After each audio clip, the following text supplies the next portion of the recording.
Today we're doing what I call the 2-on-1 formation. It is not new, but I've never seen our server do it in a deployment. In a 2-on-1, the team will be split into three.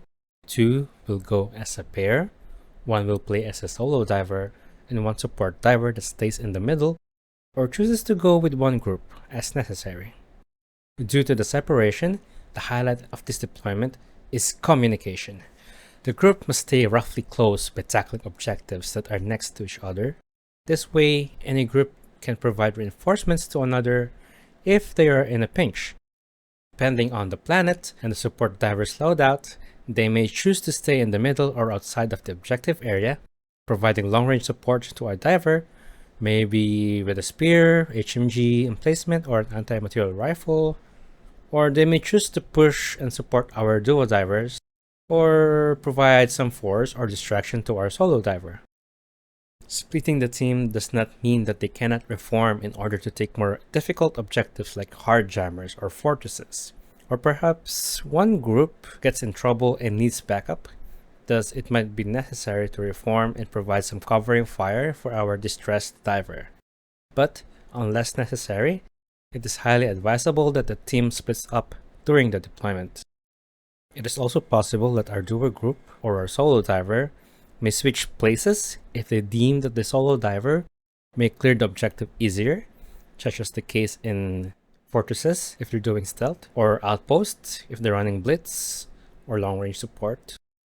Switching may also allow the team to take a fortified location in the middle, allowing our support diver to help both teams at the same time.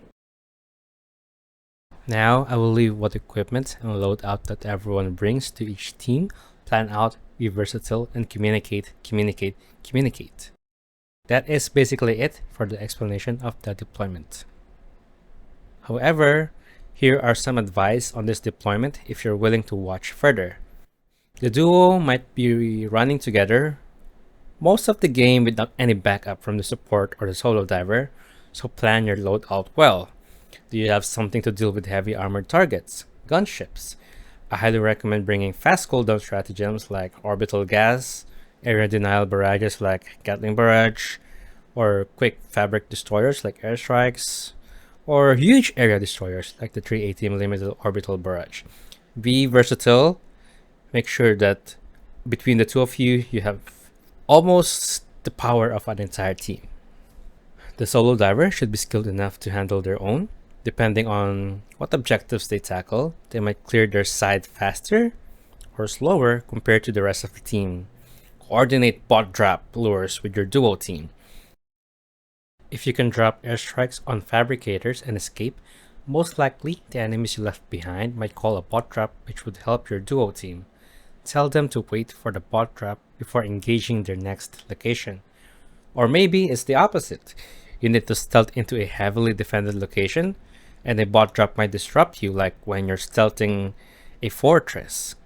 Then ask your duo to lure a bot drop before going in. Again, communicate well.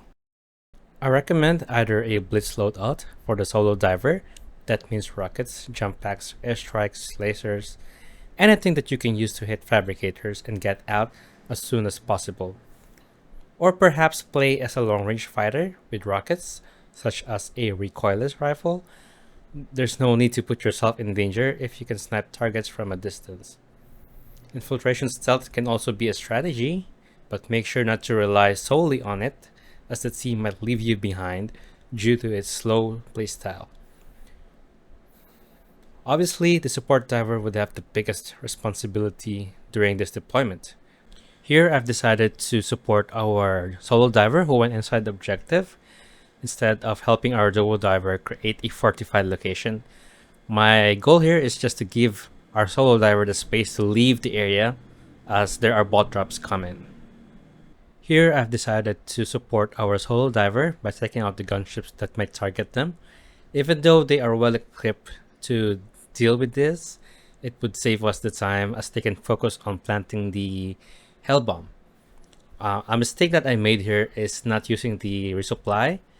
I was checking that our duo diver doesn't have enough stims. In fact, at this moment, one of them doesn't have stims anymore. And later you will see that the partner will heal the other diver and they will be out of stims, so I thought they would be dropping resupply, but they wouldn't. So it would have been better if I dropped the resupply myself. As the support diver, you would be at the best position to decide where to drop the resupply, as you would always be sitting at the middle, or you would always be foreseeing the battlefield, so you know who would need it the most.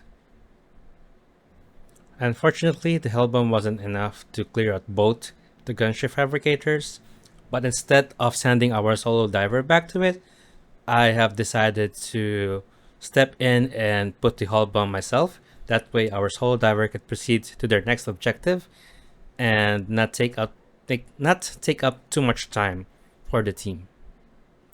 Here I have demonstrated how a versatile loadout can help you. I brought smokes along with my spear and my stim pistol. That means I could clear an objective stealthily if needed be, in this case a geo survey. As long as I'm inside the smoke, the enemies won't be able to attack me. So even if there are a lot of bot drops, I can clear it safely. No problems at all. Well, I guess until we try to escape. That's when they'll see us, but it'll be too late by then. On this one, I've decided to go back to our duo as they're taking the fortress, as I have the spear and it's best equipped in taking out the cannons that are guarding it. Unfortunately, even though I am using a long range support in this game, due to the elevation of the fortress, I was forced to go in with the duo and take out the heavies inside, which helped.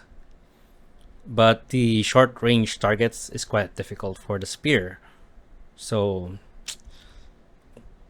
play it slowly, don't rush. Since you are switching between positions or moving a lot, there would be a lot of times when you would be left to your own devices. So play it smart again. Decision making here, I've decided to let the patrols go. It seems that there are at least 3 patrols here.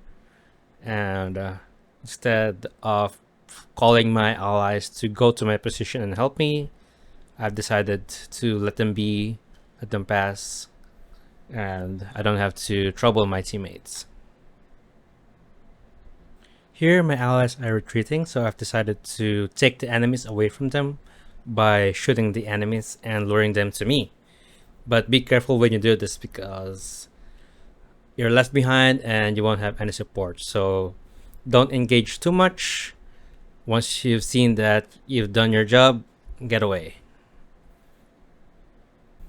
Here, I have noticed that I am in the best position to support both our solo divers and our duo divers. So I've decided to put on sentries that will fortify the duo's position as they push. At the same time, the sentries will distract the enemies away from our solo divers, who, as you can see, is getting some fire right now. So when you get these opportunities, don't waste them. In this mission, our solo diver is neither running a blitz or a stealth loadout. They're just pushing and using the quasar, so I've decided to fortify the location and provide them with some fire support. Now, as I was playing with our solo diver, we've decided to reform or regroup with our duo diver as I take on this fortress. We're taking the back side of it and they're taking the front side, and this way they can distract the enemies as we clear the cannons and fabricators from behind and infiltrate it. In this instance, I'm providing a covering support for our solo diver, who found themselves in trouble as patrols are starting to corner them.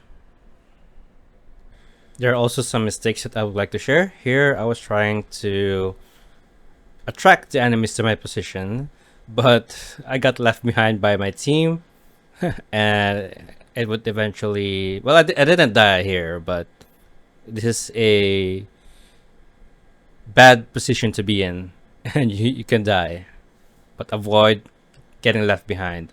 Remember, as soon as you got the job done, leave. Sometimes you might find yourself too immersed in protecting your allies that you might forget your own. Remember, the longer you survive, the longer you can support. Here, I didn't check the radar. And that's it for my advice and for the deployment. If you have questions, feel free to message me. See you later.